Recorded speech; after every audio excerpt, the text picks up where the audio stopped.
Виктория Зайцева увлеклась эпоксидной смолой совсем недавно. За 1 год ее хобби стало не просто увлечением, а средством заработка. Я мама в декрете уже как 2,5 года.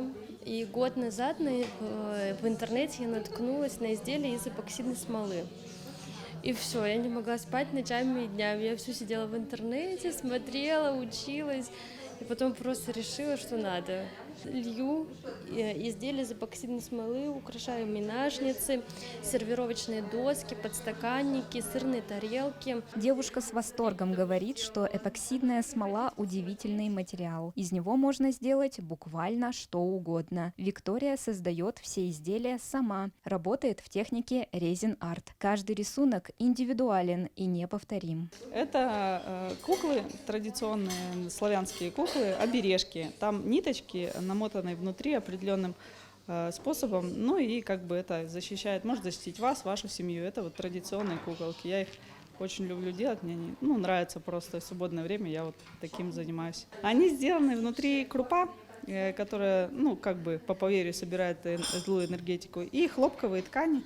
В принципе, это как элемент тоже декора идет просто, для красоты дома. Дарья Горбачевская всегда любила шить, но выкидывать оставшиеся лоскутки не поднималась рука. Применение тканям нашлось быстро. Дарья начала создавать куклы одну за другой, а потом и вовсе в магазины целенаправленно за тканями для новых кукол. Следующая участница, Чечена Андар, занимается непривычным для женщин ремеслом – изготовлением садовой мебели. Я занимаюсь уже где-то порядком 8 лет. Это пока что переделка мебели дома, покупаю листы ДСП и обновляю всю свою домашнюю мебель. Детей тоже к этому приучаю, так что дети все в курсе, что такое шуруповерт, то есть как надо делать опоры. То есть дети все включены в этот процесс. В ассортименте у Чечены есть шезлонги и предметы интерьера. От начала и до конца Чечена создает все своими руками. Пилит, шлифует, обрабатывает дерево и собирает каркасы шезлонгов. А своих 4 детей приучивает к труду. Это не тяжелая, это очень интересная работа. Я ее даже работой не считаю, то есть я могу ей заниматься 24/7, 365 дней в году. То есть никакой усталости нет, это настолько затягивает, настолько творческий процесс, что прям глаза горят. Я когда в магазин строительный захожу, покупаю вот все это, деревяшки, шуруповерты, саморезы, то прям у меня я не знаю, то есть аппетит просыпается, и мне это очень интересно. Мастерица Инга Саныга уже 9 лет занимается рукоделием. Девушка открыла свой бренд одежды «Сара Ниц». У меня, получается, детские вязаные вещи, комплекты на выписку, комбинезоны для новорожденных только из лучшей пряжи, 100% меринос, гипоаллергенный. Это очень важно. Летом бывают хлопковые шапки.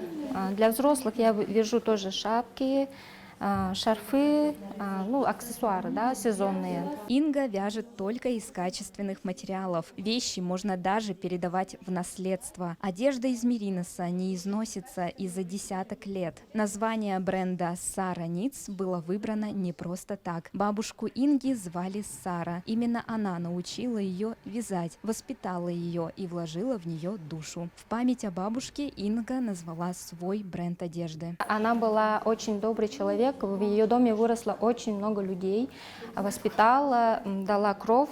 И вот я себя ассоциирую тем, что одеваю, утепляю много людей тем самым, И Сара прям подходящее название для бренда. Пока наши рукодельницы творят произведения искусства в преддверии ярмарки, организаторы готовятся к открытию. 28-29 мая состоится выставка «Базар Арт Шоппинг». Там будут рукодельницы, дизайнеры, танцовщицы, мастер-классы различные. Для нас это новое, поэтому мы очень тщательно готовимся и думаю, что всем должно понравиться наше мероприятие. Приглашаем вас посетить, отдохнуть эстетично и прикупить себе что-то оригинальное, эксклюзивное. И вход совершенно свободный. Напоминаю еще раз, 28-29 мая уделите, пожалуйста, время для нашей выставки.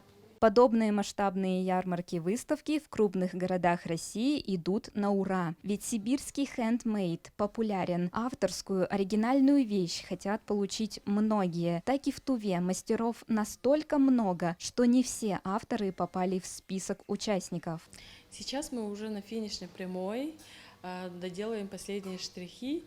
И вот хотели побольше участников, но так как у нас помещение не позволяет, на данный момент у нас 46 участников.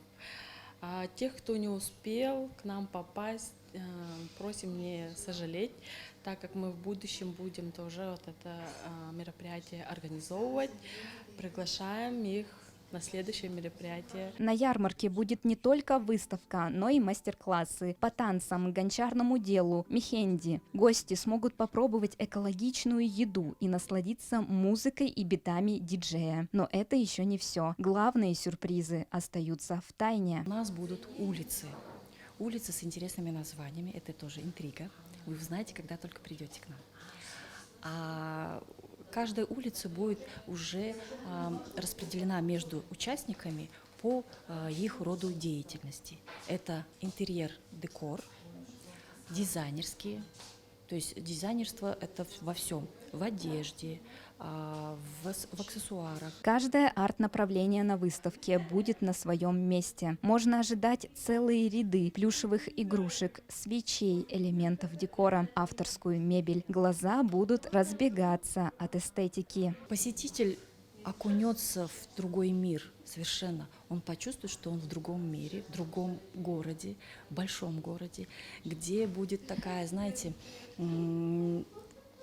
обстановка с музыкой, обстановка такого ярмарочная обстановка, когда все весело, когда все чего-то интересное предлагают, все в поисках чего-то, все с любопытством рассматривают каждые вот эти лавочки, ну то есть получается прилавки, лавочки, столы, да, наших участников, и это все будет с вкусными штучками, с музыкой, пританцовывая, и обязательно это знакомство, это встречи со знакомыми, и новые встречи, и общение. Базар арт-шоппинг пройдет уже в эти выходные. По ощущениям, это будет целая феерия эмоций и атмосфера праздника. После этой ярмарки бирка, сделана в Туве, может прославить регион и стать узнаваемым брендом. Мария Стручкова, Сайдаш Салчак, 108 канал.